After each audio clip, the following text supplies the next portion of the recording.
नमस्कार, स्वागत है आपका। आपके साथ मैं दीपेश बरगद। अमेठी में बीजेपी की कद्दावर नेता स्मृति ईरानी के सामने कांग्रेस से कौन होगा?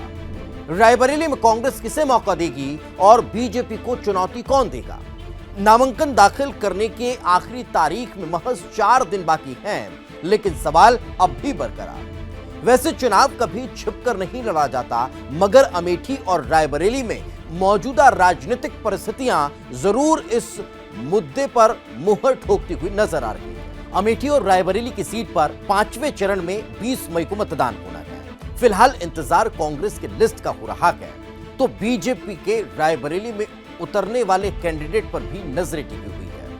कांग्रेस के लिए मुसीबत कहां है? जब 1967 में गठित हुई अमेठी सीट पर 3 बार चुनावों को छोड़कर लगातार कांग्रेस का कब्जा रहा है और 1998 के बाद से रायबरेली में किसी गैर कांग्रेसी को जनता ने मौका ही नहीं दिया।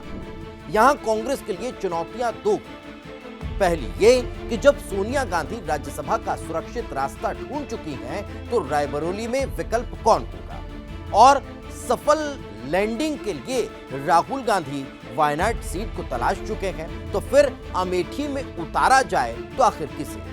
दूसरी चुनौती यह है कि इन दोनों सीटों पर गांधी परिवार के अलावा अगर अन्य कैंडिडेट आया तो मुश्किल और बढ़ जाएगी। बीजेपी की तरफ से इसे मुद्दा बनाया जाना तय है। फिर अगर अपना संदेश बीजेपी ठीक तरीके से पहुंचाने में सफल हुई तो कांग्रेस की हार भी सुनिश्चित हो जाएगी। वैसे भी 2019 में अमेठी में राहुल गांधी चुनाव हार चुके हैं, फिर रायबरेली पर बीजेपी ने पत्ते क्यों नहीं खोले? अमेठी से बीजेपी उम्मीदवार के रूप में स्मृति ईरानी का नामांकन हो चुका है।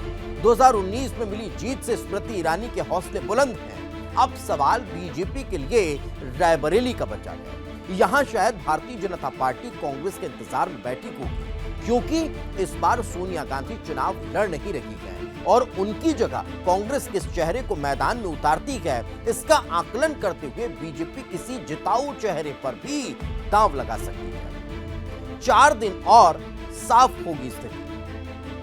अमेठी और रायबरेली को लेकर यह तो तय है कि 4 दिन के भीतर चाहे कांग्रेस हो या भारतीय जनता पार्टी, सारे प्रत्याशियों की स्थिति स्पष्ट हो जाएगी। अमेठी रायबरेली में चुनाव के लिए नोटिफिकेशन जारी हुए 3 दिन बीत चुके हैं और 3 मई नामांकन दाखिल करने का अंतिम दिन है। आज का भी दिन निकल गया, मतलब बस 4 दिन बाकी हैं। अब 4 दिन के भीतर अमेठी रायबरेली पर कांग्रेस को उम्मीदवार उतारने ही होंगे। रायबरेली सीट पर बीजेपी को भी पत्ते खोलने होंगे।